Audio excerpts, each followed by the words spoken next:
भजन करते हुए जब उस प्रेम स्थिति को प्राप्त किया जाता है तब होता है।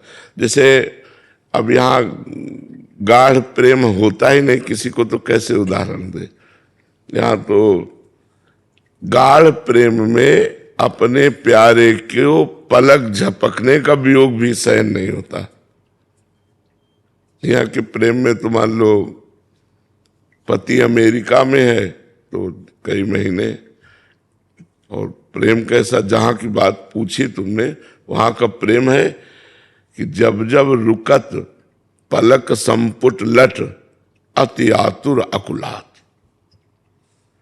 अगर पलक संपुट लट ऐसे हो गई तो अति आतुर अकुलात। लंपट लव निमेष अंतर तय अलप कलप सत्सात, कहा कहो इन नैनन की बात। कि ऐसे हमारे प्रभु प्रेमी हैं कि एक पलक झपकने के वियोग को ऐसा लगता है सैकड़ों कल्प व्यतीत हो गए, हमने प्रियाजू को नहीं देखा। ऐसे प्रियाजू का प्रेम लालजू के। तो जब हमारा मन और प्राण और सर्वस्व प्रभु को अर्पित हो जाएगा तब वो प्रेम अंकुरित होता है। वो तो प्रेम समुद्र है प्रिया प्रीतम, तो वो प्रेम तो रह न सकत पल पलकन अंतर जैसे जलते मीन। जैसे मछली एक क्षण भी पानी से अलग वो सुखी नहीं रह सकती, और ज्यादा देर दूर रहे तो प्राण निकल जाएंगे, इतना पानी से प्रेम करती है। तो लोक में ये उदाहरण दिया गया कि जैसे मछली पानी से प्रेम करती है, जब ऐसा प्रेम प्रभु से हो तो रही न सकत पल पल कन अंतर जैसे जलते मीन। क्षण क्षण में हृदय में प्रभु बसे हैं, हृदय में प्रभु बसे हैं, पर उसे तसल्ली नहीं है। हृदय से लगाव बाहर प्रकट होकर हृदय से लगाए हैं तो भय है कि अब छोड़ न दे। दूर है तो शरीर में आग लग रही है मिलन की, नेत्र सुखी हो रहे हैं दर्शन से, पर शरीर में आग लग रही है मिलन की। और हृदय से लगे हैं तो शरीर शीतल हो रहा, नेत्र जल रहे रूप दर्शन के लिए। कैसे कैसे देखो, तो ये जो प्रेम है ये मतलब बड़ा गूढ़ विषय है, सार्वजनिक नहीं है। प्रेम एकांतिक वार्ता, इसलिए हम कभी प्रेम वार्ता ज्यादा नहीं करते। तो ये बहुत एकांतिक प्रेम है और बहुत ऊंचाई का प्रेम है। जब तक हम भजन करके अपने शरीर भाव का त्याग नहीं करते, पांचों भूले देह सुधि छठे भावना रास की, तब फिर वो प्रेम रस का प्रादुर्भाव होता है। पहले रसिकाचार्यों की, प्रेमी रसिकाचार्यों की शरण हो, उनके द्वारा नाम मंत्र मिले और खूब जपा जाए, तो तब जब वो प्रेम अंकुरित हो फिर उसका परिचय मिले। अभी ऐसे ऐसे कैसे समझा जा सकता है। प्रभु आपकी शरण आया हूँ, एक बूंद इस प्रेम की मुझे भी दे दीजिए प्रभु। भगवान वो सबके शरणागत रक्षक हैं। वही आकांक्षा पांडे जी मुंबई से। राधे राधे महाराज जी। गुरुदेव, अपने ठाकुर जी का पूर्ण रूप से आश्रय कब मिलेगा? क्या दुखों के आने पर ही उनसे पूर्ण आश्रय संभव है, या नाम जप करते करते और प्रतीक्षा करने पर भी अपने ठाकुर जी पर पूर्ण आश्रय प्राप्त कर सकते हैं? सुख में वैसी पुकार होती ही नहीं है। अगर पुकार की बात कहें तो आर्त पुकार तभी होती है जब हमारा कोई नहीं होता और हमें ललक है प्रभु की प्राप्ति की। और वो इस कोटि की है कि जैसे आकाश में फल लगा हो, हम बौने हैं, फल चाहिए पर हम पा नहीं सकते, तब केवल एक रोना आता है कि मेरे में कोई साधन नहीं, कोई बल नहीं, प्रभु आपको कैसे प्राप्त करूं, और आपको प्राप्त करना चाहता हूं। बड़ी विकलता प्रेम की। तो जो पुकार होती है उस पुकार में भगवत साक्षात्कार होता है, वो एक पुकार होती है। और हमें लगता है वो बिना विपत्ति के पुकारो, नहीं, सुख में वो पुकार नहीं होती। खाने को मिल रहा है, पीने को मिल रहा है, सब संसारिक भोग है, तो भगवान की पुकार आएगी क्या? वो पुकार तभी आती है जब भारी विपत्ति में हो और कोई सहयोगी न हो। जैसे द्रौपदी जी, जब देखा कोई सहयोगी नहीं, कोई रक्षा नहीं कर सकता और मैं भी रक्षा नहीं कर सकती अपनी, गोविंद। जैसे गजेंद्र, जब देखा कि अब के झटके में ग्राह हमको अंदर ले जाएगा, हे हरि, तब पुकार। तो हमें लगता है भगवान की कृपा से प्रतिकूल परिस्थिति मिलती है और प्रतिकूल परिस्थिति में सब साथ छोड़ देते हैं, और जब सब साथ छोड़ देते हैं तब वो जो स्थिति आती है उसमें जो पुकार होती है वो भगवान के लिए आर्त पुकार होती है। या पहला तो ये, या दूसरा, हम इतना भजन करें कि हमारा शरीर से और संसार से राग खत्म हो जाए, अब प्रभु के मिलने की इतनी चाह हो जाए कि नहीं खान पान ते भावे है, नहीं कोमल वसन सुहावे है, सब विषय लगे ते खा रहा है, हरि आशिक का मग न्यारा है। वो हरि आशिक व्याकुल बना रहता है, कैसे प्रभु को प्राप्त करूं, मेरे में कोई साधना नहीं, कोई मिल जाए, कोई कृपा कर दे।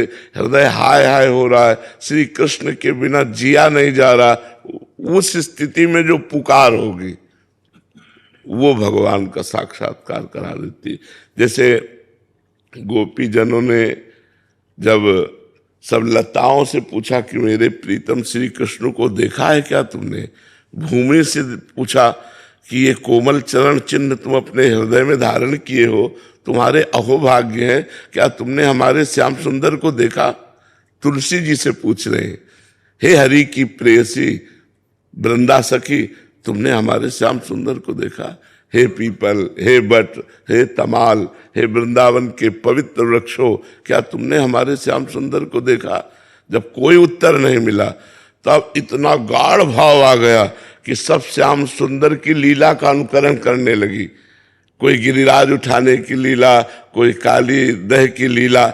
जब उससे भी भगवान प्रकट नहीं हुए तो रुर्दु सुस्वरम राजन कृष्ण दर्शन लालसा, सब एकत्रित होकर उच्च स्वर से रो पड़ी, हा कृष्ण, हा कमल लोचन। तो तासा महावीर भूत छौरी, इसमय मानमुखाम्बुजा, पीतांबर धरा सर्गवी, साक्षात मनमत मनमता। उसी समय उन्हीं के बीच में भगवान प्रकट हो गए। तो हमारा अभी भजन जो है, सही पूछो तो भोगों का हो रहा है, शरीर सुख का हो रहा है, अनुकूलता का हो रहा है, मान सम्मान का हो रहा है। ये जब सब मिटिया मेट हो जाता है तब प्रेम का प्रादुर्भाव होता है। प्रेम जो है बहुत कीमती वस्तु है, मोक्ष से भी बढ़कर है।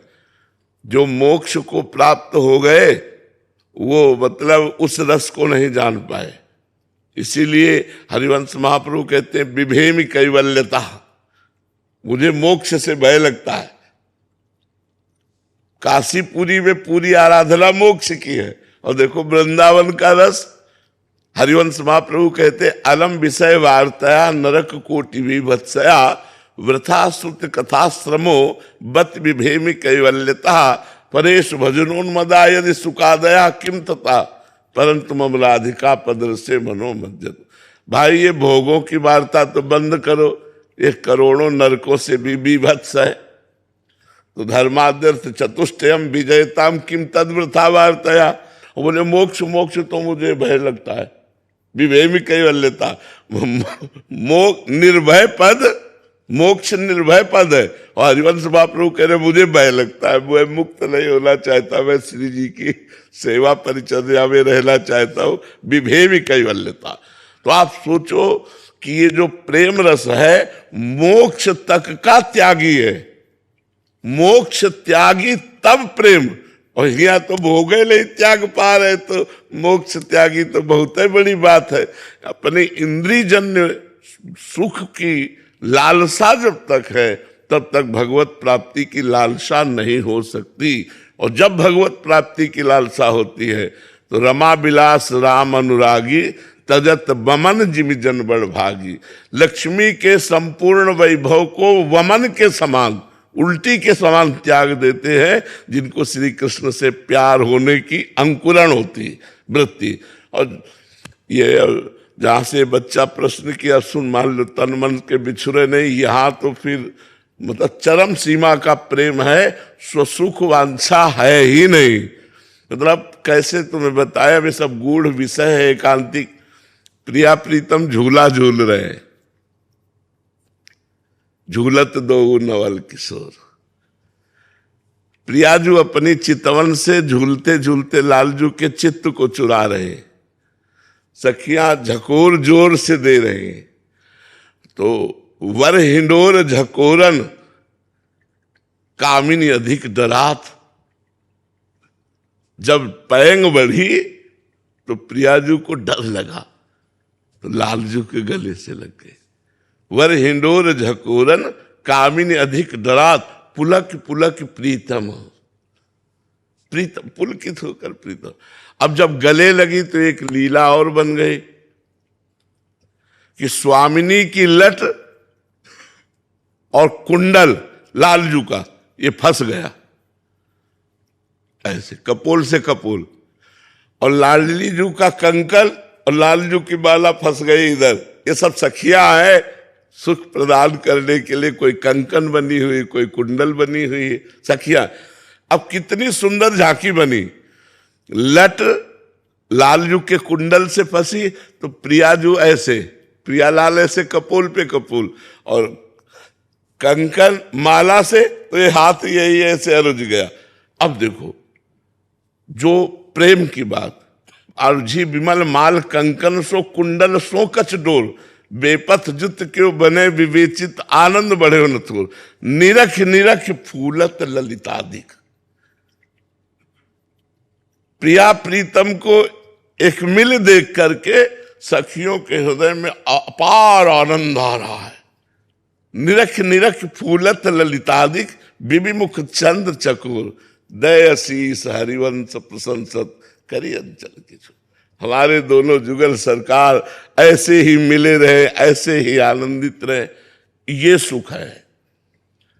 जहां गोपी सुख में श्री कृष्ण के स्वयं के आलिंगन की आकांक्षा है, स्वयं मेरा है ना, तब वो स्वयं आलिंगन, स्वयं अधरामृत का पान, तब वो भगवान के उस प्रेम रस का रसास्वादन करके पुलकित हो रही। लेकिन सखी प्रिया प्रीतम आलिंगित है तो ये देख करके पुलक नहीं समा रही हो, आशीर्वाद दे रहे, दय शीस हरिवंश प्रशंसत करी अंचल की छोर। तो ये प्रेम तभी प्रकट होता है, रे मन रसिकन संग बिनु रंच न उपजे प्रेम। बोले रसिक महापुरुषों के संग के बिना, कृपा के बिना ये प्रेम उपज ही नहीं सकता। कुछ भी कर लो, कुछ भी कर लो। तो जब प्रेमी जनों का ये संक्रामक रोग है, एक दूसरे से फैलता है, तो प्रेमी महापुरुषों के आंसुओं की और उनके मुख की छवि देखकर और उनकी विकलता देखकर इतना हृदय पवित्र हो जाता है कि हमको भी रोना आने लगता है। जब कोई रसिक महापुरुष प्रभु में डूबा होता है, तत्काल प्रेम जागृत करने की सामर्थ्य रसिक महापुरुषों में है। बिना महत्पाद रजोभिषेकम के ये रस आ ही नहीं सकता है। तो भजन करो और भगवान से मनाओ कि हम पर ऐसी कृपा करो, चाहे हमें दुख दो, चाहे जैसी परिस्थिति दो, आपकी हमारे अंदर विरह अग्नि जल जाए, मिलन की आकांक्षा जग जाए, तो बस जीवन सार्थक हो जाए। गगन श्रोतिया जी, राधे राधे प्रभु जी। राधे राधे महाराज जी। गुरुदेव, कैसे हम अपने जीवन में विवेक, सहनशीलता, निरंकार आदि गुणों को कैसे जागृत करें? देखो, पहली बात तो खान पान सुधारे, दूसरी बात संग सुधारे, तीसरी बात आचरण सुधारे, हमारे आचरण गलत ना हो, और डट के नाम जप करे और शास्त्रों का स्वाध्याय करे। तो इससे हमारी बुद्धि का मार्जन होता है, मल रहित बुद्धि होती है। नाम जप करने से अध्यात्म बल बढ़ता है, शास्त्रों का स्वाध्याय और सत्संग करने से बुद्धि प्रवीण होती है। वही उसी प्रवीण बुद्धि का नाम विवेक है। बिन सत्संग विवेक न होई, राम कृपा बिन सुलभ न सोई। भगवान की कृपा के बिना साधु संग नहीं मिलता, और साधु संग के बिना विवेक नहीं होता। यदि हमारा आचरण पवित्र है, भोजन पवित्र है, तो हमारा शास्त्र स्वाध्याय और सत्संग सफल होगा। अगर हमारा आचरण पवित्र नहीं, भोजन पवित्र नहीं, तो शास्त्र स्वाध्याय और सत्संग करते हुए भी लाभ नहीं मिलेगा। अगर मटकी में छेद हो तो पानी कितना भी भरो मटकी भरेगी नहीं। तो अगर आचरण सही नहीं है, मतलब आचरण मनमानी है, भोजन मनमानी है, फिर साधना नहीं। साधना यहीं से प्रारंभ होती। हमारा भोजन सात्विक हो, हमारा संग सात्विक हो, हमारा आचरण सात्विक हो, और फिर सत्संग करे, शास्त्र स्वाध्याय करे और नाम जप करे। इससे सब जो दैवी संपदा के लक्षण है वो सब जागृत हो जाते हैं। सुमित कुमार जी गया से। राधे राधे महाराज जी। महाराज जी, कोई साधक है, प्रभु जी उसको नाम जप अच्छा लगता है, वो कभी कभी ऐसा महसूस करता है कि नाम जप करते हुए कि वो 2-4 सेकंड के लिए वो आनंद मिला, उसका वर्णन नहीं कर सकता, लेकिन वो आनंद ज्यादा देरी तक टिकता नहीं, फिर 15-20 दिन बाद फिर से आता है, बट ये निरंतर बना रहे, ऐसे साधक क्या करे? वही साधना करते रहो। जो नाम जप किया जा रहा है, जो साधन किया जा रहा है, उसी को करते रहो। जब रजोगुण तमोगुण पर विजय प्राप्त हो जाएगी तो विक्षेप खत्म हो जाएगा। अभी रजोगुण तमोगुण आता है तो कभी आनंद की यत्किंचित अनुभूति होती है, फिर वो ढक जाता है। तो रजोगुण तमोगुण जब पूर्ण रूप से नष्ट हो जाएगा, तब हृदय सत्व से भर जाएगा, तो फिर वो ज्यादा टिकने लगेगा। और अगर एक रस स्थिति रहे तो फिर वो भगवान के स्वरूप में लय हो गया है, वो भगवान में तन्मय हो गया है। जो रहे सदा ज्ञान एक रस, तो ईश्वर जी में भेद कहो कस। फिर वो जीवत तो नहीं रह जाता, वो भगवत स्वरूप हो जाता है, जो निरंतर भगवदानंद में रहता है। ये तो भगवान की बड़ी कृपा की यत्किंचित थोड़ा आनंद का अनुभव होने लगा, इसका मतलब पाप नष्ट हो रहे हैं, हृदय पवित्र हो रहा है। पर अभी वो प्रेम रस या वो आनंद नहीं है। छिनाई घटे छिन बढ़े सो तो प्रेम न हो। अभी ये प्रेम आनंद नहीं है। छिन में घटे छिन में बढ़े वो प्रेम नहीं होता। एक रस वर्धमान, प्रतिक्षण वर्धमान, बढ़ता रहे आनंद, वो भगवद आनंद होता है। अभी नाम जप करते रहो, अभी तो सात्विक आनंद ये है, सत्वगुण जनित आनंद है, अभी ये भगवद आनंद नहीं है। भगवद आनंद आएगा तो फिर हृदय भर जाएगा, छा जाएगा हृदय में, कभी अंतर नहीं पड़ेगा। समझ पा रहे हो? जी महाराज जी। हाँ, जितना नाम जप करोगे, पवित्र आचरण रखोगे, तब रजोगुण भोग, तमोगुण निद्रा आलस प्रमाद क्रोध आदि, इन पर शासन करोगे, इनसे बचोगे, उतने भगवदानंद बढ़ेगा। अगर इन सब बातों में कमजोर पड़ते जाओगे तो जो प्रकट होता है वो भी अंतर ध्यान हो जाएगा, क्योंकि अभी ये भगवदानंद नहीं है, अभी ये सत्वगुण जनित आनंद है। जब भगवदानंद आएगा तो फिर फर्क नहीं पड़ता किसी भी परिस्थिति में, वो अविनाशी आनंदमय होता है। जब एक बार नशा चढ़ गया फिर उतरता नहीं भगवदानंद का। तो अभी चलते रहो भगवान के मार्ग में। मुकेश शर्मा जी जयपुर से। राधे राधे महाराज जी। महाराज जी, प्रशासनिक सेवाओं में रहते हुए कई बार कार्यों में साथ के द्वेष की भावना रख लेते हैं, और उनके द्वारा परेशान करने पर बदले की भावना रखनी चाहिए या माफ करके आगे बढ़ जाना चाहिए? वैसे चाहिए कि द्वेष करने वाले से भी हम द्वेष ना करें। जो हमारा शास्त्रीय सिद्धांत है आनंद होने के लिए, क्योंकि अगर द्वेष वाले से हम द्वेष करेंगे तो उसका बिगड़े न बिगड़े हमारा बिगड़ता है, हृदय जलता है ना, उसको देखते ही हृदय जलता है और क्रोध आने लगता है, कि जिससे हमारा द्वेष भाव दृढ़ हो जाता है, तो फिर हमारे अंदर बहुत गलत बात आती है। तो हमारी वृत्ति जब दूसरे को दुख देने की बात सोचेगी तो पहले हम दुखी हो जाएंगे, वो दुख हो उसको कि ना हो, ये सोच ही हमको दुखी कर देगी। तो हमें चाहिए जहां तक हो सके अपने से ईर्ष्या या द्वेष करने वाले पर प्रेम का ही व्यवहार करना चाहिए, हमको द्वेष नहीं करना। द्वेष अगर मिटाना है तो प्रेम करना होगा। अगर द्वेषी से द्वेष किए तो संसारिक पुरुष होकर जलोगे और कर्म बिगड़ेंगे। और अगर सत्संगी हो, साधु संग करो, अध्यात्मवान बनो, तो अध्यात्म कहता है जो तुमसे द्वेष करे उससे तुम द्वेष ना करो, प्रेम व्यवहार करो।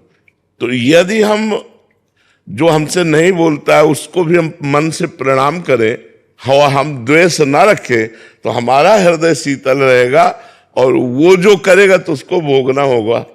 हमको बचना चाहिए। अध्यात्म कहता है द्वेष करने वालों से प्रेम का व्यवहार करे, द्वेष ना करे, उससे बहुत शांति रहेगी, आपका हृदय प्रसन्न रहेगा। और हृदय प्रसन्न रहेगा तो सब ठीक रहेगा। और हृदय जलेगा तो एकांत में भी जलेगा, वो है नहीं, लेकिन उसके विषय में सोचकर आपको जलन होगी कि नहीं होगी। तो इसलिए बचो वो हमारा बुरा चाहिए, हाँ, तो हमारे को कानूनी जवाब देना चाहिए। वो हमारा बुरा चाहे अगर, तो हमें कानूनी जवाब देना चाहिए उसका। जब बुरा करने पर उतारू हो जाए तो फिर अपनी सुरक्षा व्यवस्था, कानूनी कार्रवाई करनी चाहिए, जरूर करनी चाहिए, फिर जरूर करनी चाहिए। यदि हमको लग रहा है कि अब हमारे शरीर पर अहित कर सकता है ये, तो फिर कानूनी कार्रवाई करनी चाहिए, कर लेनी चाहिए, ये करना चाहिए। इस पे नहीं, मतलब अगर हम जहां तक, हमने पहले कहा, जहां तक हम बच सकते हैं, मतलब आप हमसे द्वेष करते हैं, हमारी निंदा करते हैं, हमारी बुराई करते हैं, हमारा अपमान करते हैं, हम सह लेंगे। अब इसके आगे आप हमारे शरीर को किसी तरह क्षति पहुंचाना चाहें, हमारी नौकरी को क्षति पहुंचाना चाहें, हमारे करियर पर आपकी नजर, तो फिर हम बचाव पक्ष करेंगे। तो जो कानूनी कार्रवाई है वो बचाव पक्ष है, अपना बचाव पक्ष है, उस पर करना है। मान लो जैसे कोई हमें मार रहा है तो हम ऐसे थोड़ी खड़े रहेंगे, हम बचाव पक्ष में। तो ये व्यवहार हम एक सीमा तक की बात कहते हैं, सीमा उल्लंघन हो गया तो फिर, अब जैसे आप हमारी निंदा कर लो, सुन लेंगे, लेकिन हमारे गुरु की निंदा करने लगो, भगवान की निंदा करने लगो, तो अभी आपका हम विरोध कर लेंगे, हम सहेंगे थोड़ी, समझ रहे ना। हम तुम्हें सहने की शिक्षा दे रहे हैं तो हम भी सहेंगे। हमारी निंदा करो, हम सह लेंगे, लेकिन हमारे गुरु की निंदा, हमारे इष्ट की निंदा, हमारे धर्म की निंदा, हमारे राष्ट्र की निंदा, तो हम चढ़ बैठेंगे अभी तुम्हारी जबान पे कि आप हमारे धर्म और इष्ट की, राष्ट्र की निंदा करते हो, हम तुम्हें कैसे। तो एक सीमा तक तो सहा जा सकता है, जब अपने धर्म पर, इज्जत पर, प्राण पर, शरीर पर आवे, तब फिर उसका बचाव पक्ष करना चाहिए, या फिर कानूनी कार्रवाई के द्वारा हम उसका बचाव पक्ष करते हैं और उनको दंड भी दिलाते हैं। तो ये प्रहार पक्ष हुआ, दोनों पक्षों को देख लेना चाहिए। अंकित जी बठिंडा पंजाब से। राधे राधे महाराज जी। महाराज जी, पहले बहुत विषय भोगों में थे, गंदे आचरण किए, किंतु अब 1 साल से श्री जी की कृपा से आपका सत्संग और नाम जप करने से ये सब निरंतर हुए हैं महाराज जी। सब कुछ अनुकूल करने की कोशिश भी करता हूँ महाराज जी, पर ये क्रोध ना महाराज जी बढ़ता सा जा रहा है, ऐसे इससे घर का वातावरण भी बढ़ जाता है। इससे क्या ये कोई पुराना प्रारब्ध है या श्री जी की अभी कृपा नहीं? अज्ञान, क्रोध अज्ञान के कारण आता है। उसका मूल जो होता है, किसका प्रश्न है, उसका जो मूल होता है वो कामना होती है। कामा संजायते क्रोधा, और क्रोध बहुत बुरी हालत पैदा कर देता है। जिनको कटुवचन नहीं बोलना चाहिए उनको कटुवचन बोलने लगते हैं, जिनके ऊपर हाथ नहीं उठाना चाहिए उनको हाथ उठाने लगते हैं। ज्यादा क्रोध आ जाए तो हिंसात्मक वृत्ति भी हो सकती है। क्रोध से भजन बल क्षीण होता है। तो इसलिए जब हमें क्रोध आवे किसी, वो अज्ञान के कारण आता है। द्वैत के बिना क्रोध कैसे हो सकता है? जब हम दूसरा देखते तभी तो क्रोध है। अगर अपना इष्ट देखे वहां कि मेरा इष्ट भी, तो क्रोध नहीं आएगा। उमा जे राम चरण रत विगत काम मद कोह, निज प्रभु में देखे जगत कैसन करे विरोध। जब सब में मेरा प्रभु विराजमान है तो मैं द्वेष कैसे करूं, गुस्सा कैसे करूं? जब प्रभु नहीं दिखाई दे रहा तो अज्ञान है ना। अज्ञान के कारण हमारे अंदर क्रोध आता है, जब हमारी कामना के विरुद्ध कोई आचरण करता है। क्रोध कब आता है? जब हमारी कामना के विरुद्ध आचरण, कामा संजायते क्रोधा, हमारी कामना के विरुद्ध जब बात होती है तो हमें क्रोध आता है। तो जब क्रोध आवे तब मौन धारण करके वहां से हट जाए, एक ही दवा है। मौन धारण करके चुपचाप हट जाए वहां से, अपने को हार साबित करवा दे, और जो जीतने की कोशिश करेगा वहां डटा रहेगा, फिर वो क्रोध, गाली, हिंसा आदि जो उसके लक्षण है वो सब प्रकट हो जाए। घर पे सब बोलते हैं कि इतना क्रोध कर रहे हो तो नाम जप का क्या फायदा है। हाँ, बात तो सही है, बात तो सही है। इतना क्रोध करोगे तो नाम जप का फायदा क्या हुआ? नाम जप से शांति धारण करनी चाहिए ना। तो क्रोध को रोको। देखो 6 शत्रु हैं, काम, क्रोध, लोभ, मोह, मद, मत्सर। अब जब हम भजन में चलेंगे तो अपना विरोध तो प्रकट करेंगे ना। तो विरोध प्रकट करेंगे तो काम ज्यादा सताएगा, पहले से भी ज्यादा, पहले से ज्यादा गुस्सा आएगा, पहले से ज्यादा अहंकार बढ़ेगा। तो हमको डरना नहीं है। रोग को उभार कर नष्ट किया जा रहा है, रोग को उभार कर जो अंदर छुपा हुआ है उसको नष्ट किया जा रहा है। भजन उसे नष्ट कर रहा है। तो खूब भजन करो पर गुस्सा न करो। जब गुस्सा का समय आवे तो शांत हो जाओ, मौन हो जाओ, मानो तुम सुना ही नहीं, देखा ही नहीं, तभी बात बनेगी। और अगर उत्तर प्रत्युत्तर तो फिर क्रोध बढ़ जाएगा और हिंसा, गाली गलौज आदि में या अपमानित क्रियाओं में उतर जाएगा। वो ठीक नहीं है। अध्यात्म ऐसा नहीं कहता, अध्यात्म सहने को कहता है। सोनू चौधरी जी, मुरादाबाद। राधे राधे। राधे राधे महाराज जी। महाराज जी, आपका जो सत्संग या एकांतिक वार्तालाप आता है या संतों का जो भी दर्शन या वाणी सुनते हैं, जो फोन से सुनते समय हम किन बातों का ज्यादा ध्यान रखें ताकि परम लाभ और कोई पाप और दोष दर्शन ना हो पाए?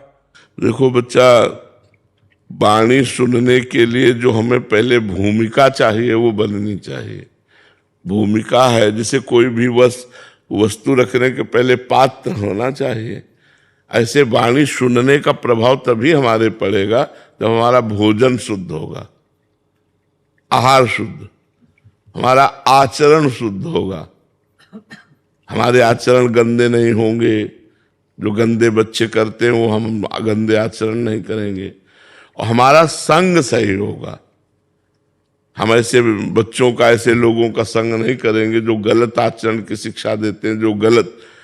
फिर जब हम ये कुसंग का त्याग, अभक्ष भोजन का त्याग और असद आचरणों का त्याग, और फिर जब हम सत्संग सुनेंगे तो सीधा प्रभाव लाएगा हमारे अंदर।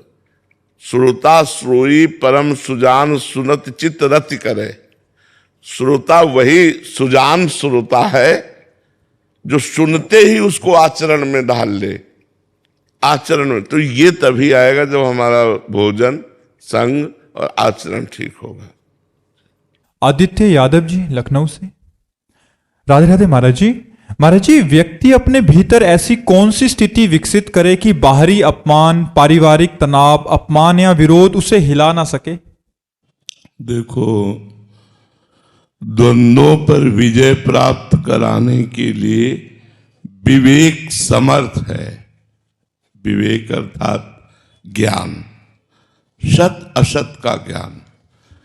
जैसे कोई हमारा अपमान कर रहा है, पहली बात, यदि हम सब में इष्टाकार वृत्ति करें, भगवदाकार वृत्ति करें, तो अपने हाथ से अपने गाल में लग जाए तो किसका अपराध? अपनी दांत से जबान कट जाए तो किसका अपराध? ऐसे सब हमारे आत्मा स्वरूप हैं। कोई अपमान करता है, उसकी बुद्धि, हम मुस्कुरा दिए, चल दिए। सामने यदि हम भगवत स्वरूप देखेंगे तो सह सकते हैं। या दूसरा विवेक कि हमारे किसी प्रारब्ध का नाश कराने के लिए भगवान प्रतिकूलता, निंदा, अपमान, तिरस्कार ये करवा रहे हैं। अब हम नया संस्कार विरोध करके पैदा नहीं करेंगे। विरोध अगर हम पैदा कर दिया तो फिर नया संस्कार बन जाएगा, फिर उसका भोग भोगना पड़ेगा। इसलिए हम सह लेते हैं। तो दो स्थिति में विवेक हमको सहने की सामर्थ्य देता है। या तो अपमान करने वाले में भगवान को देखना, या अपमान की क्रिया मेरे प्रारब्ध का नाश कराने के लिए भगवान इसके द्वारा करवा रहे, ऐसा।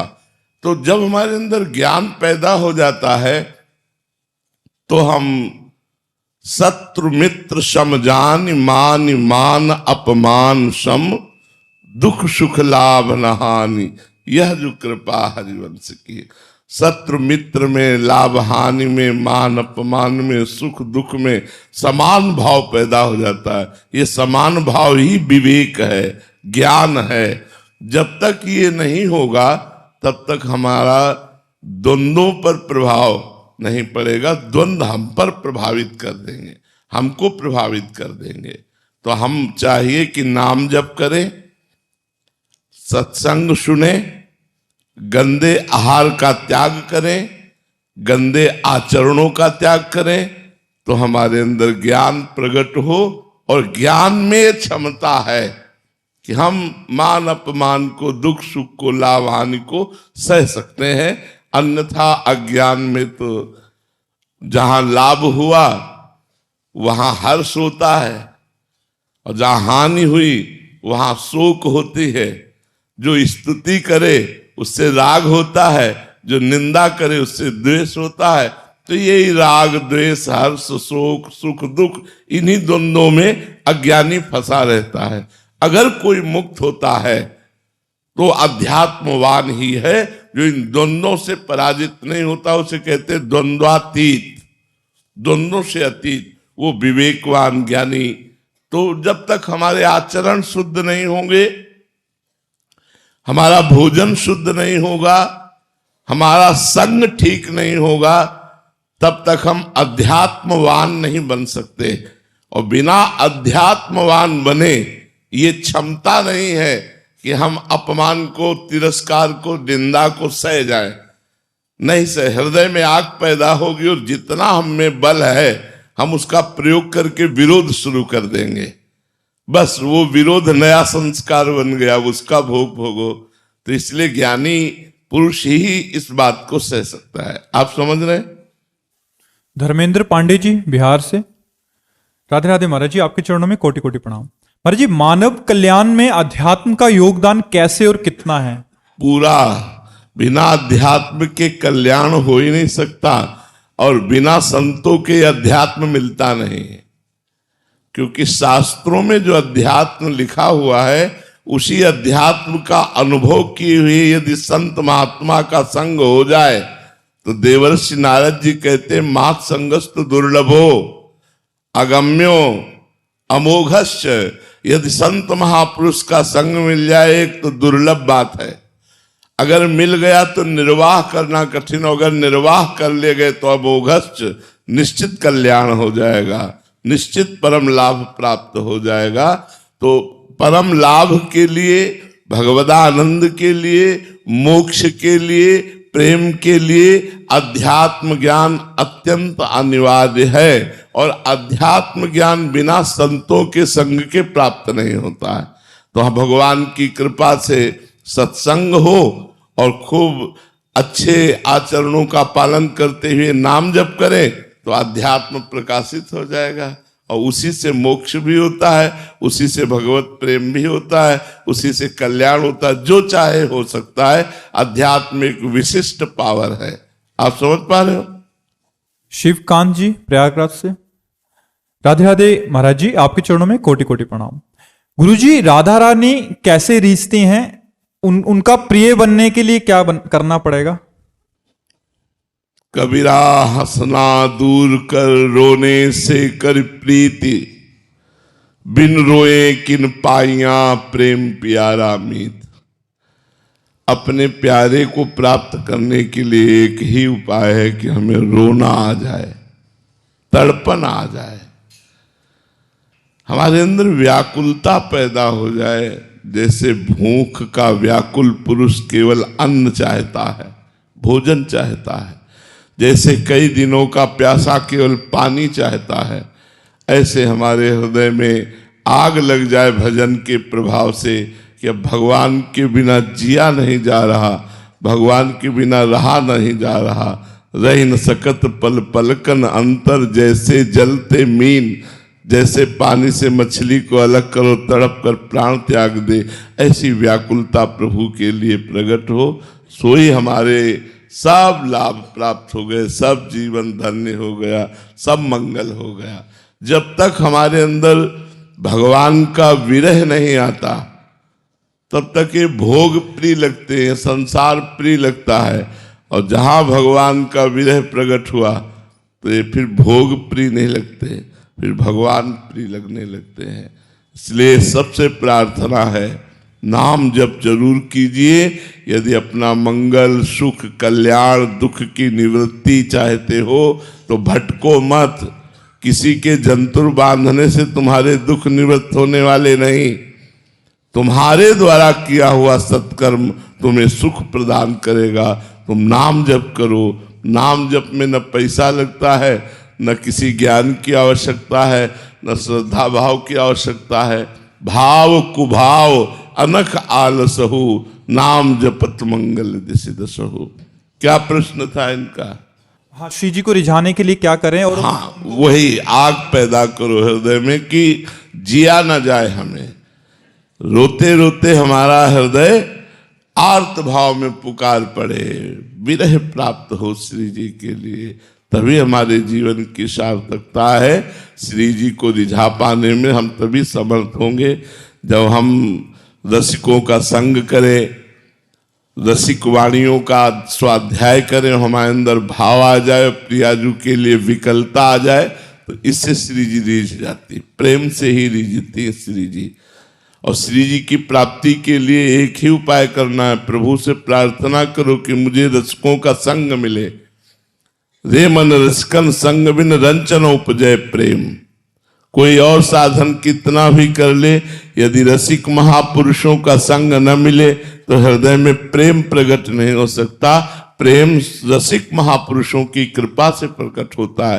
जो भगवत प्रेमी महात्मा जन है वो कृपा करें, उनके सत्संग से, उनके दर्शन से हमारे हृदय में भगवत प्रेम प्रकट हो सकता है। और प्रेम प्रकट हो गया तो श्री जी रीझ गए।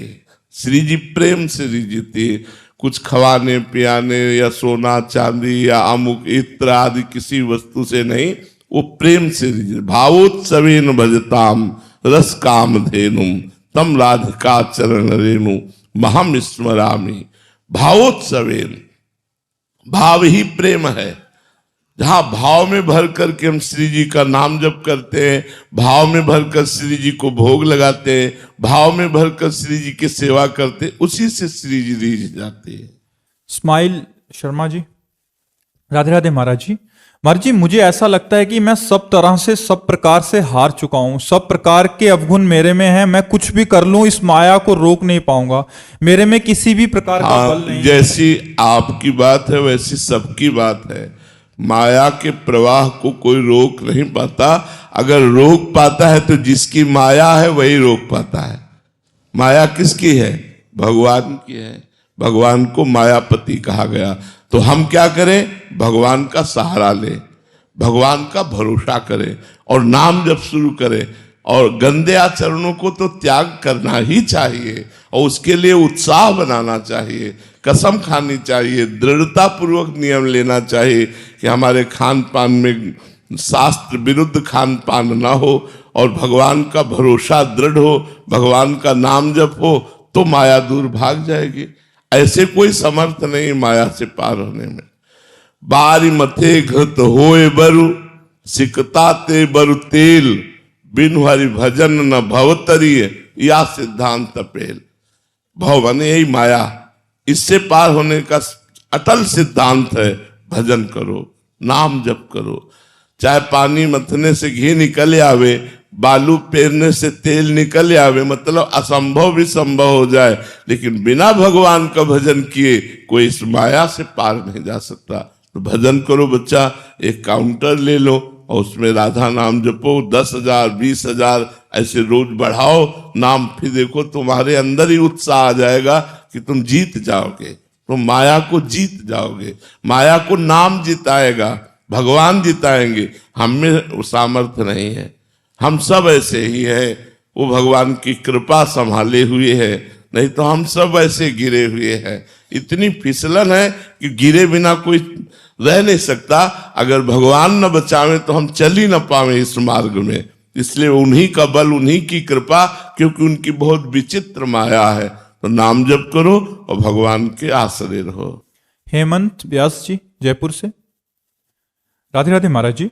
महाराज जी, जब कुछ नहीं कमाते थे तो कुछ कमाने की इच्छा हुई, फिर 10,000, 50,000, 1 लाख तक कमाने लगे, फिर अभी 5 लाख की जरूरत होने लगी। महाराज जी, ये किस पड़ाव पर लगेगा कि अब बस और नहीं चाहिए? कभी नहीं लगेगा। शरीर पूरा हो जाएगा पर ये कभी नहीं होगा कि अब मैं तृप्त हो गया, नहीं ना। आपकी ये बात नहीं है, जो आपने अपना अनुभव बताया ये प्रायः सबकी बात है, सबकी बात है। इसकी कहीं तृप्ति हो सकती है? 10 से 20, 20 से 40, 40 से 50, 100। एक गरीब आदमी 10 रुपया में संतुष्ट हो जाएगा और एक धनी आदमी 10 लाख में भी संतुष्ट नहीं होगा। दरिद्रता क्या है? असंतोष। धन क्या है? संतोष। जब आवे संतोष धन, सब धन धूल समान। तो इसकी पूर्ति तो कभी भाई हो ही नहीं सकती। जब 5 लाख मिल जाएंगे तो 10 लाख की जरूरत होगी, 10 लाख मिल जाएंगे तो 15 का अभाव हो जाएगा, जब 15 की पूर्ति होगी तो 20। ऐसे ऐसे जीवन निकल जाएगा। कभी ये नहीं हो सकता कि नाथ अब कछु नाथ न चाही मोरे, दीन दयाल अनुग्रह तोरे। अब हो गया प्रभु, अब मुझे कुछ नहीं चाहिए। ये तो तभी होगा जब भगवान मिलेंगे। ये यात्रा तभी पूरी होगी जब भगवान मिलेंगे। रुपया से, पद से, संसार के भोगों से ये यात्रा पूरी होने वाली नहीं। ये तो मांग बढ़ती चली जाएगी। इसको भोगे, फिर इसको भोगे, फिर ये हो जाए, फिर ये हो जाए। इसलिए संतोष धारण करे और नाम जप करते हुए भगवान की प्राप्ति की इच्छा करे कि भगवान मिल। ये भगवान की माया है सब। जब इतनी मनोहर माया है तो इस माया को बनाने वाला मायापति कितना मनोहर होगा। और जब मायापति मिल गया तो माया तो मिल ही गई, क्योंकि भगवान की ही तो माया है। इसीलिए भगवान का आश्रय लो, तभी ये इच्छाओं का चक्र रुकेगा। नहीं तो ये फांसता रहता है जीव को। ये आस की फांसी है, ये इच्छा ऐसी फांसी है जिससे मुक्त ही नहीं हो पा रहे। मांग पे मांग, मांग पे मांग इसकी होती रहती। ये भोग, ये भोग, उसको वो दे दो, फिर उसके बाद फिर वो तैयार। कभी शांत ही नहीं होती, ये कभी तृप्त ही नहीं होती। तृष्णा डाइन की तरह हमारे पीछे लगी हुई है। तो हमको इससे निपटने के लिए भगवान का आश्रय, भगवान का नाम जप, वही हमको इससे दूर कर सकता है। दूसरी की कोई सामर्थ्य नहीं। ये इच्छाएं बढ़ती ही चली जाएंगी। कनिष्का पाल जी मेरठ से। राधे राधे महाराज जी। महाराज जी, जीवन में उन्नति के लिए क्या सर्वोच्चम उपाय है? नाम जप। विश्वास कीजिए हमारी बात पर। ऐसा मत मानिए कि हमारे उत्तर में नाम जप कहते हैं, क्योंकि जैसे हम किसी पर भी विजय प्राप्त करना चाहते हैं तो हमारी बाजुओं में दम होना चाहिए, बल होना चाहिए। ऐसे हम कोई उन्नति प्राप्त करना चाहते हैं या भारी अवनति में भी हम मुस्कुरा के जीना चाहते हैं, अगर ये हमें बल चाहिए, हमें निर्भयता चाहिए, निश्चिंतता चाहिए, निःशोकता चाहिए, सफलता चाहिए, विजय चाहिए, तो हमारे में तपोबल होना चाहिए। अगर तपस्या का बल नहीं, भजन का बल नहीं, तो बातों से पूर्ण होने वाला नहीं। बिना अध्यात्म बल के कोई सफलता प्राप्त नहीं कर लेता। अगर सांसारिक उन्नति भी चाहिए तो भजन करना पड़ेगा, तपस्या करना पड़ेगा। अगर राक्षसों ने भी आतंक मचाया तो तपोबल से, पहले तपस्या की, वरदान मांगा और फिर आतंक मचा दिया। हमें जो भी कुछ करना है वो भजन बल से होगा, दूसरा कोई बल है नहीं। और जो भजन करने लगे हैं वो अनुभव करेंगे कि उनके लौकिक और पारलौकिक दोनों काम बन जाएंगे। और भजन न करोगे तो जीवन व्यर्थ चला जाएगा। हमारी बात मान लो, आज आप पुण्य बल से किसी पद पर पहुंच भी गए तो ना पद रहेगा ना तुम रहोगे। कितने दिन इस मृत्यु लोक में रहोगे भाई? ऐसे जब अपने को सोचते हैं कि अब 56 वर्ष के हो गए, तो ऐसा लगता है यार कल हम घर से निकले थे, बाबा जी बने थे, आज 56 वर्ष के हो गए। ऐसे निकल गए 56 वर्ष निकल गए। अब 56 मिनट है कि नहीं भरोसा नहीं। ऐसे मृत्यु लोक में यदि हम भगवान का नाम नहीं जप पाए तो हमारा जीवन बिल्कुल व्यर्थ चला जाएगा। और देखो, भगवत प्राप्ति ना चाहो तो इतना तो चाहते हो कि मेरा हृदय शांत रहे, खुश रहे।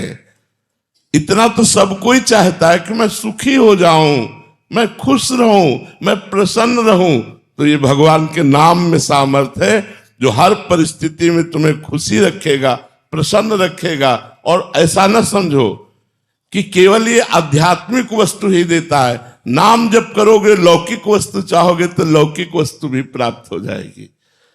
अन मांगे आगे आवे गो, जो पल लागे पल को। कुछ मांगा नहीं जाता, यहां सब अपने आप भगवान की व्यवस्था हो रही। लोक और परलोक दोनों जगह अगर सुखी रहना चाहते हो तो आचरणों को संभालो और नाम जप करो। पाप आचरण मत करो, शराब मत पियो, मांस मत खाओ, व्यभिचार मत करो, हिंसा मत करो और नाम जप करो। देखो आपका जीवन उन्नतिशील होता है कि नहीं। अंदर से और बाहर से दोनों जगह उन्नति होगी। अंदर अध्यात्म की उन्नति और बाहर लौकिक उन्नति। तो हमें लगता है हर उन्नति के लिए जो हमें पावर चाहिए, हर सफलता के लिए जो हमें बल चाहिए, वो नाम से प्राप्त होगा। नाम जप करते हुए आप महाबली हो सकते हैं। नाम में बड़ी सामर्थ्य। महाराज जी, जीवन की उन्नति है क्या? वास्तविकता इसका अर्थ क्या है? वैसे लौकिक उन्नति कोई जीवन की उन्नति नहीं है। आप पूर्व पुण्य बल से किसी पद पर पहुंच गए हैं और आपका भजन नहीं हो रहा इस समय, आप तीर्थ याटन नहीं करते हैं, आप पुण्य कर्म नहीं करते हैं, आप धर्म का पालन नहीं करते हैं, आप भगवान का आश्रय लेकर भजन नहीं करते हैं, तो जीवन व्यर्थ है। उसे हम उन्नति नहीं मानते। मरोगे तो न तुम्हारा पद जाएगा, न बैंक बैलेंस जाएगा, न व्यवहार जाएगा, तुम्हारा किया हुआ कर्म तुम्हारे साथ जाएगा। जब ये सब टिकाऊ नहीं तो इसे उन्नति नहीं मानते। उन्नति मानते अध्यात्म उन्नति। हम दोषों पर विजय प्राप्त कर लिए, हम निरंतर भगवान का भजन कर रहे हैं, हम जन समाज की सेवा कर रहे हैं, सबको भगवत स्वरूप समझ रहे हैं, ये उन्नति है, ये टिकाऊ उन्नति है। 100 नाम जप कर लिया, अगर शरीर छूट गया तो 99 नहीं 100 से ही शुरू होगा तुम्हारा नाम जप। नाम जप कभी नष्ट होने वाला नहीं। और यह 100 करोड़ जमा कर लो, मरोगे और जब नए जन्म में जाओगे तो एक कोई नहीं मिलेंगे। ये 100 करोड़ गए तुम्हारे पूरी जिंदगी की कमाई के। तो यार असली कमाई कमा लो, भगवान का नाम। नाम बल से सब ठीक हो जाएगा। महाराज जी, नाम जब पुण्य में आता है क्या? इसको आप मान लो। ऐसा अगर मानते हो कि हमारे बड़े पुण्य हैं, भगवान का नाम ले रहे, तो कोई परेशानी की बात थोड़ी है। देखो, पुण्यात्मा माने होता पवित्र हृदय वाला। बिना पवित्र हृदय हुए न नाम का स्वाद मिलेगा, न धाम का न मिलेगा, न रूप का न लीला का। तो हृदय पवित्र भी नाम ही करता है। इसलिए पहले पहले नाम में स्वाद नहीं आता, पर नाम जप करो। हमारी प्रार्थना मान लो, नाम जप करो, तुम्हारा मंगल हो जाएगा, इस लोक में भी और परलोक में भी। आलोक गौड़ जी, गुरुग्राम से। राधे राधे महाराज जी। महाराज जी, मैं अपनी मृत्यु को सुनिश्चित करना चाहता हूं, जैसे कि अंतिम समय में ब्रज में होना, सामने बिहारी जी की छवि, मुख में भगवत नाम, उनका चिंतन, मेरे आसपास कोई भी मेरा परिवार वाला मित्र ना हो। ये मंगलमय स्थिति महाराज जी कैसे आएगी? ये चाहत हर पवित्र हृदय की होती है, जो आपकी चाहत है, पर ये अपने बस की भाई नहीं है, ये भगवान की कृपा की है। भगवान कृपा करें तो मरते समय हमारी भगवत स्मृति हो, भगवत रूप का दर्शन हो और भगवान में ही पूरी तन्मयता करके प्राण निकले। तो कृपा से हो सकता है, इसमें कोई साधन पक्ष काम नहीं कर सकता, इसमें कृपा काम करती। भगवान की कृपा हो जाए तो ऐसा हो सकता है। अपना बल इसमें कुछ काम नहीं करता, केवल कृपा बल। अंतिम समय भगवत स्मृति रहना, भगवत रूप का भावना करना और सबसे निर्मम होकर प्राण त्यागना, ये तो मोक्ष का स्वरूप है। ये तो भगवत प्राप्ति का स्वरूप है। इससे बढ़कर और क्या है? अंतिम में ये स्थिति हो तो बाजी मार ले गया, लेकिन ये भगवान की कृपा से संभव है। कृपा शब्द के सिवा दूसरा शब्द नहीं है कि इसमें कोई साधन पक्ष काम करे। जन्म जन्म मुनि जतन कराही, जन्म जन्मांतर लगे रहते, लेकिन अंतिम समय भगवान का स्मरण, भगवान का रूप माधुरी ये आ जाना, ये बड़े सौभाग्य का विषय है। सौभाग्य यही कि भगवान की कृपा, कृपा के सिवा दूसरा कोई शब्द इसमें नहीं। डॉक्टर विजय किशोर चक्रवर्ती जी। राधे राधे महाराज जी। महाराज जी, शिक्षा को भारतीय संस्कृति में यज्ञ के समान माना गया है, पर आज वो लेन देन बनती जा रही है। कृपया महाराज जी मार्गदर्शन करें कि शिक्षक अपने भीतर त्याग, तप और सेवा भाव को कैसे पुनर्जीवित करे। फिर हम उत्तर देंगे। भगवान के नाम में इतनी सामर्थ्य है कि वो तपस्या का तप है, वो ज्ञान का ज्ञान है, वो परोपकार का सबसे बड़ा परोपकार है। नाम जापक सातरति सातरति सा लोकांतारयति। नाम जप में जो प्रवीणता जागृत होती है वो बुद्धिमताम वरिष्ठम, जैसे हनुमान जी के लिए आया है, जैसे हनुमान जी के लिए ज्ञान इनाम अग्रगण्यम। तो क्या हर समय सिया राम सिया राम सिया राम। मान लो आप अवतार पक्ष में मत देखिए, उनके साधन पक्ष को देखिए, तो हर समय भगवान के चरण कर कमल में लिए और सिया राम उनके हृदय में चलता रहता। सुमिरि पवन सुत पावन नामू और अपने बस करी राखे रामू। यदि आज हमारे समाज में ये बहुत बड़ा दोष उत्पन्न हो रहा है कि हम सब स्वार्थी होते जा रहे हैं, इतने स्वार्थी, इतने कर्कश हृदय के होते जा रहे हैं कि एक आदमी एक्सीडेंट हुआ पड़ा है, हम कार का शीशा करके उसका वीडियो बना सकते हैं, लेकिन उसको कार में रखकर अस्पताल ले जाने में हमारी भावना, ये जो स्वार्थ बुद्धि है, ये कैसे नष्ट हो? अगर शिक्षा भी है वो केवल अर्थ के लिए है? नहीं, शिक्षा केवल अर्थ के लिए नहीं है, जीवन को पवित्र आचरणों से भर देने के लिए शिक्षा है।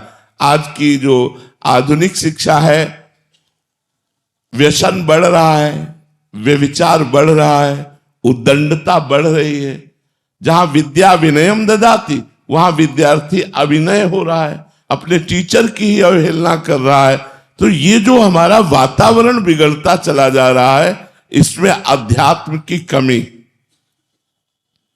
आज कोई शास्त्रों का स्वाध्याय नहीं करना चाहता कि शास्त्रों में क्या लिखा हुआ है। अच्छा, वो नहीं समझ में आता, जो शास्त्रवेत्ता संत जन हैं वो उपदेश कर रहे हैं, उसको ध्यान से सुनो, तो आपके अंदर भावना पवित्र जागृत हो। तो हम ये सबसे प्रार्थना करते हैं, सब ज्ञानों का ज्ञान, सब तपों का तप, सब व्रतों का व्रत, सब तीर्थों का तीर्थ नाम है। नाम तीर्थी कुर्वन्ति तीर्थानि, इसलिए नाम जप करो। वो शिक्षक बड़ा महान शिक्षक बन जाएगा जो भगवान का नाम जप करता है, उसके अंदर सुंदर विवेक जागृत हो जाएगा। वो विद्यार्थी महान विद्यार्थी बन जाएगा जो भगवान का नाम जप करेगा। विश्वास कर लो, नाम जप में परम मंगल, परम कृपा छुपी हुई है। नाम जप के प्रभाव से एक अज्ञानी परम ज्ञानी होकर प्रवक्ता बन सकता है, नाम जप के प्रभाव से भगवान को अधीन कर सकता है। तो और कौन सी बात रह गई? कहां कोई कितना भी नीच हो, अगर वो नाम का आश्रय ले ले तो क्या कहना है? अहोबत स्वपचतो गरीयान यज्ञ वर्तते नाम तुभ्यम। वो स्वपच चांडाल भी सर्वश्रेष्ठ और जगत पूजनीय हो जाता है जिसकी जिह्वा में भगवान का नाम विराजमान हो। इसलिए हम सबसे प्रार्थना करते हैं, राधा राधा राधा। एक काउंटर ले लो, 10,000 नाम, 20,000 नाम, 30,000 नाम, ऐसे संख्या में नाम कमाओ और फिर देखो आपका हृदय शांत होता है कि नहीं, आप खुश होते हो कि नहीं, आपके अंदर पॉजिटिव विचारों की बाढ़ आ जाएगी, आप आनंद से झूम पड़ोगे। नाम जप करके, बिना नाम के कोई उपाय नहीं है, कलिकाल में कोई उपाय नहीं, नाम जप। अमनदीप हिसार से। राधा राधे महाराज जी। महाराज जी, मैंने सत्संग वक्ताओं से ज्ञान मार्ग, योग मार्ग व आत्मबोध के बारे में सुना महाराज जी, और अध्ययन करने का प्रयास भी किया, परंतु अच्छे मार्गदर्शन के अभाववश मन चित्त व्यर्थ का चिंतन बहुत करता है महाराज जी, मन बहुत अशांत रहता है। ऐसे में महाराज जी नाम जप, जब मन को हम नाम जप में लगाएंगे, ध्यान दीजिए, तो अव्यर्थ कालत्वम, हमारा समय व्यर्थ नहीं जाएगा। और जो ओवर थिंकिंग है, जो बहुत सोच है, अन्य विचार है, सोचों की बाढ़ आ रही, वो क्यों आ रही? क्योंकि खाली मन है। यदि हम मन को नाम में लगाएंगे तो जो व्यर्थ का विचार है वो नाम रोक देगा, जो व्यर्थ की गंदगी की तरफ ले जाने वाली प्रवृत्तियां हैं वो रोक देगा। देखो, ये अध्यात्म है। जैसे बाजार में पूछ रहे हैं सोने का कंगन कितने का है, ये हार कितने को, लेना कुछ नहीं। ऐसे हमने सुन लिया अष्टांग योग, सांख्य योग, भक्ति योग, लेकिन चलना कहीं नहीं। चलना कहीं नहीं तो सुनने मात्र से केवल अष्टांग योग थोड़ी आ जाएगा, सुनने मात्र से केवल सांख्य योग थोड़ी आ जाएगा, हमको आचरण में उतारना पड़ेगा। तो पहला आचरण है भगवत स्मृति, हमारी निरंतर बनी रहे, हमें वही कर्म करना है, वही बातचीत करनी है। अगर हमारे द्वारा भगवत चिंतन नहीं होता है तो व्यर्थ चिंतन को कोई रोक नहीं सकता। कर ले उपाय, कोई उपाय करके देख ले, व्यर्थ चिंतन को, निगेटिव चिंतन को, जो हमें आज डिप्रेशन में ले जा रहा है, अगर रोक सकता है तो नाम रोक सकता है। आप राधा राधा जप के देखो, अगर आपके टेबलेट न छूटने लगे डिप्रेशन की तो बताना। आप राधा राधा जप करो, अगर आपकी मानसिकता में आनंद ना आए तो बताना। चाहे जितना कष्ट में हो, लेकिन तुम्हें एक आनंद बना रहेगा। बाहरी परिस्थिति प्रतिकूल है, लेकिन एक आप आनंद में बने रहेंगे। बहुत बड़ी सामर्थ्य नाम में है, इसलिए हर प्रश्न का उत्तर नाम है। आप नाम जप करो और फिर देखो कैसा आनंद आता है, कैसे बाधाएं नष्ट होती है, कैसे हमारे अंदर पॉजिटिव विचार आते हैं, कैसे हमारे परम कल्याण के लिए दैवी संपदा हमारे हृदय में प्रकाशित हो जाती है। हम नाम जप नहीं करेंगे, केवल योग सुनेंगे, तो योग सुनने मात्र से हमारा कल्याण थोड़ी होगा। हलवा की पूरी प्रक्रिया हमने जान ली, कभी बना के खाया नहीं तो फायदा क्या हुआ? अरे कम से कम एक बार बना के पा तो ले, प्रक्रिया जान गए। तो अष्टांग योग की प्रक्रिया, सांख्य योग की प्रक्रिया, भक्ति योग की प्रक्रिया हमने सुना, सीखा, प्रवचन किया, लेकिन कभी किया नहीं तो फायदा क्या हुआ? सुनने से, प्रवचन करने से। तभी हमें लाभ मिलेगा जब हम उसे आचरण में उतारें, उसे जीवन में उतारें। महाराज जी आज सुन के अच्छा लग रहा है और शुरू भी करते हैं, काउंटर भी 3-4 खरीद के लेके जाते हैं, बट महाराज जी 4-5 दिन बाद फिर से डाउन डाउन डाउन, फिर 10 दिन में माया का प्रभाव तो एकदम। फिर मोबाइल निकालो और यही प्रवचन सुनो। मोबाइल जब आपकी बैटरी डिस्चार्ज होने लगे तो मोबाइल निकालो, प्रवचन सुनो, फिर चार्ज हो जाओगे। देख लेना, आप करके देख लो।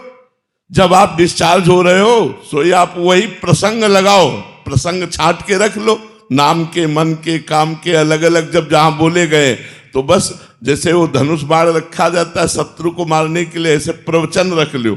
जब आपका मन चंचल हो, संसार में जाने लगे, भोगों में जाने लगे, तो नाम की महिमा और भोगों की निस्सारता जब आप सत्संग से सुनोगे, फिर मन में उत्साह आएगा और फिर आप भगवान की तरफ चल पड़ोगे। इसीलिए बिना सत्संग के कोई परमार्थ की यात्रा नहीं कर सकता है। परमार्थ का प्रारंभ और परमार्थ का मध्य और परमार्थ की पूर्णता सत्संग से ही होती है, केवल साधु संग से ही होती है। जय जय श्री राधा की। जहाँ भी दास रहता है वाणी से ही संतुष्टि मिलती है। जब मन उथल पुथल होता है तो थोड़ा वाणी जैसे ही लगाते हैं तुरंत शांति लगती है। आप संतों के द्वारा ही दी हुई जो वाणी है वही है, संतों की जूठन है। जो सुना, जो शास्त्रों में पढ़ा, जो हृदय में भगवान प्रेरणा करते हैं वही बोलते, तो वो भगवत वाणी हुई। क्योंकि संतों की वाणी और भगवान शास्त्र हैं, तो भगवान स्वरूप ही है, शब्द ब्रह्म है। और संतों की वाणी तो कहना ही क्या है, तो उनकी बात सुनकर, शास्त्रों से पढ़कर और जो हृदय में आता है उसे मिलाकर जब बोला जाता है ना, तो भगवान कि ऐसी वाणी होती कि उसे सुनते ही हृदय में जो हमारे उथल पुथल हो तो ठीक हो जाता है।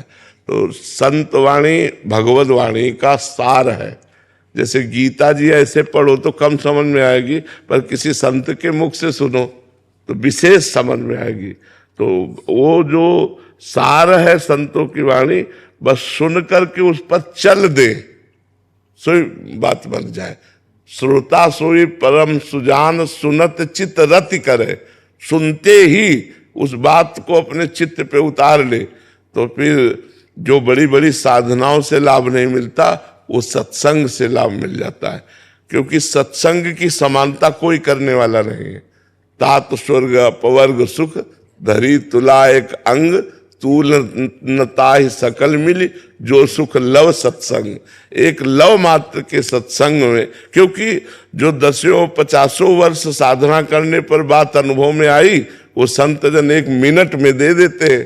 पर श्रोता सोई परम सुजान, परम सुजान श्रोता कोई उस बात को अपने हृदय में धारण कर लिया तो मंगल हो जाता है जी। महाराज जी, आप सब IAS अधिकारी हैं, आपका ऐसा कहना था कि अभी हम शुरुआत कर रहे हैं सेवाओं की। महाराज जी, आगे और क्या चीजों का ध्यान रखें ताकि भारत सरकार की अच्छे से सेवा कर सकें? हम तो प्राय 2 बातें ही निकाल पाए हैं जो अपने धर्म से गिरा देती हैं, प्रलोभन या भय। यदि हमारा जो कर्तव्य है उस कर्तव्य के पालन में हम कभी किसी के प्रलोभन में आकर के कर्तव्य रहित कार्य न करें, या किसी के भय में आकर के, भय और प्रलोभन से बचकर अपने कर्तव्य का पालन करो और भगवान का स्मरण करो, तो यही भक्ति बन जाएगा। और अपने कर्तव्य का पालन, जैसे देखो अर्जुन जी के कर्तव्य का उस समय पालन करना युद्ध है, तो भगवान उनको पूरी गीता जी सुनाकर युद्ध में ही लगाया। तो भगवान का तात्पर्य है कि तुम्हें जो पद मिला है, जो कार्य मिला है, उसको सम्यक रूप से करो। भय या प्रलोभन में आकर उससे विरुद्ध आचरण ना होने पावे। जैसे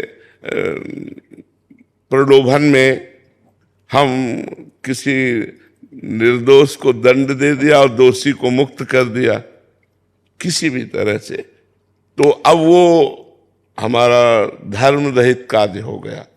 कोई जाने ना जाने, भगवान तो जान रहे ना, सर्वज्ञ भगवान है। तो आज जो इस बात को नहीं समझते हैं, वो समझते हैं पद का प्रयोग है अधिक से अधिक अर्थ कमा लेना, अधिक से अधिक भोग सामग्री एकत्रित करना, वो चाहे धर्म से हो या अधर्म से हो। तो ऐसी बुद्धि अगर न रखी जाए और धर्म में चलने पर हमें नमक रोटी ही मिले, हम साधारण वेशभूषा में ही रहें, लेकिन हम धर्म से हैं तो अपने राष्ट्र की सेवा कर रहे हैं, हम अपने भगवान की सेवा कर रहे हैं, क्योंकि भगवान की पूरी सृष्टि है और नाम जप कर रहे हैं तो हमारी सदा उन्नति ही होगी। हम तो यही प्रार्थना करेंगे आप सबसे कि जो भी कर्म करते हो उसमें पापाचरण ना होने पावे, और वो कर्म कृष्णार्पणम मस्तु करो, और बीच बीच में राधा राधा जपते रहो। फिर जीवन का जो लाभ है वो असली लाभ है भगवान का भजन, भगवान का नाम और सत्कर्म। अगर सत्कर्म हो रहे, भगवान का भजन हो रहा, तो हमारा मनुष्य जीवन जो दुर्लभ मिला था वो सार्थक हो गया। और अगर सत्कर्म ना हो और भजन ना हो तो पशु और हम में अंतर क्या रह गया? वो भी खाते पीते लड़का बच्चा पैदा करते, पशु भी सोते जागते हैं। तो निद्रा, भय, आहार और मैथुन, ये तो पूरी सृष्टि में है। मूल्यवान मनुष्य जीवन का जो सार्थक स्वरूप है वो यही कि हमसे पाप आचरण ना हो, सत्कर्म हो और भगवान का सुमिरन हो। ये जो स्वप्न में जीवन हम जी रहे हैं और जो आगे प्रत्यक्ष जीवन जिए, उसमें क्या महत्व है? बहुत बड़ा अंतर है। जैसे सो रहे हैं आप और स्वप्न में आप राजा बन गए, तो जगने के बाद आप क्या रहेंगे? राजा तो नहीं रहेंगे ना। तो ऐसे ही जैसे आप अरबपति बन गए, अरबपति बन गए, लेकिन शरीर छूटेगा तो आपके पास चवन्नी जाएगी क्या? ना यहाँ का कोई वैभव जाएगा, ना आपका शरीर जाएगा, ना आपका कोई मित्र जाएगा, केवल भगवान का नाम जाएगा। उमा कहूं मैं अनुभव अपना, सत हरि भजन जगत सब सपना। तो जगत की हर पदवी, जगत का हर भोग, ये कुछ समय के लिए है। मरने के बाद न पदवी रहेगी न रुपया रहेगा। इसलिए खूब सत्कर्म कर लो और भगवान का नाम जप कर लो। महाराज आपके आशीर्वाद से ग्रंथ आ गया है। बहुत सुंदर दिया, जैसे परिचय भी होगा सबको। बहुत सुंदर, बहुत ना सुंदर। सिर्फ दर्शनीय है, भक्ति उपासनीय है। कितना सुंदर बात है महाराज ब्रज। सब संत महान को ब्रज का पूरा, ये बहुत बढ़िया बात है। महाराज जी ये ब्रज सेवा के ऊपर है पुस्तक, तो ब्रज का तो बड़ा महत्व है। आपसे ही सुना है जी।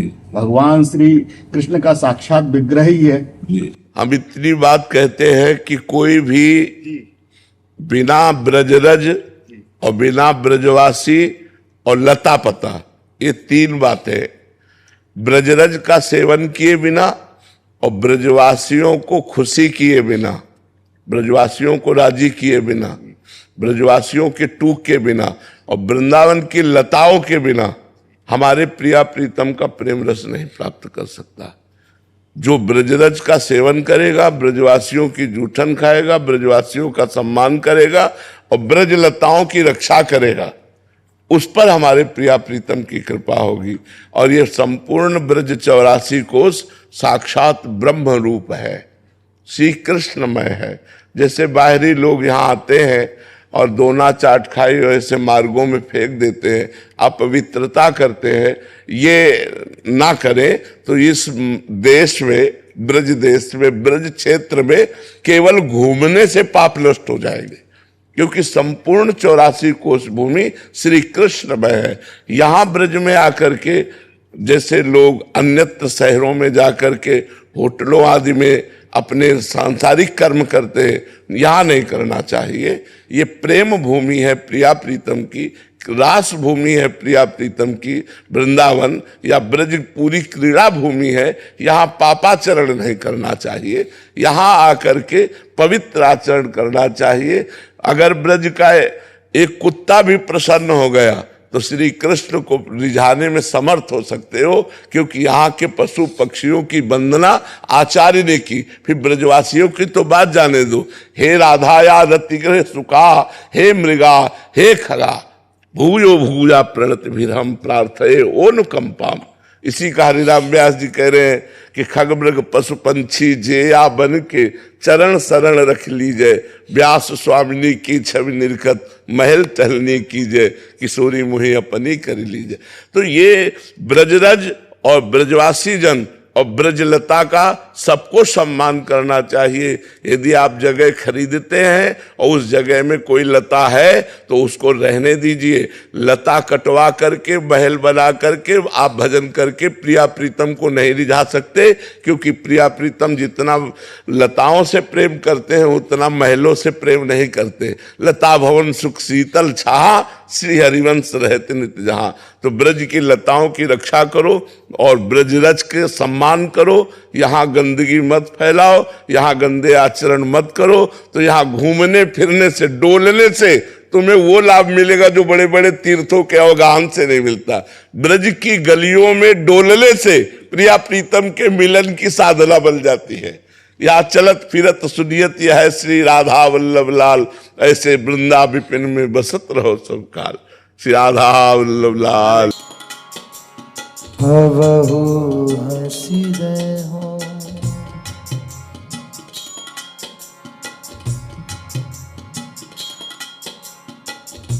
तुम मोही मिलो,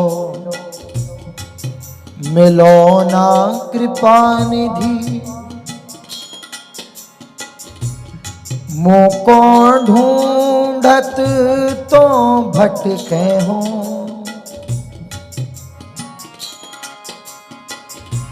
तुम मेरी सुनो सुनो ना किशोरी। हाँ, मोको तो नित दीन रटे हो। हाँ, तुम मेरी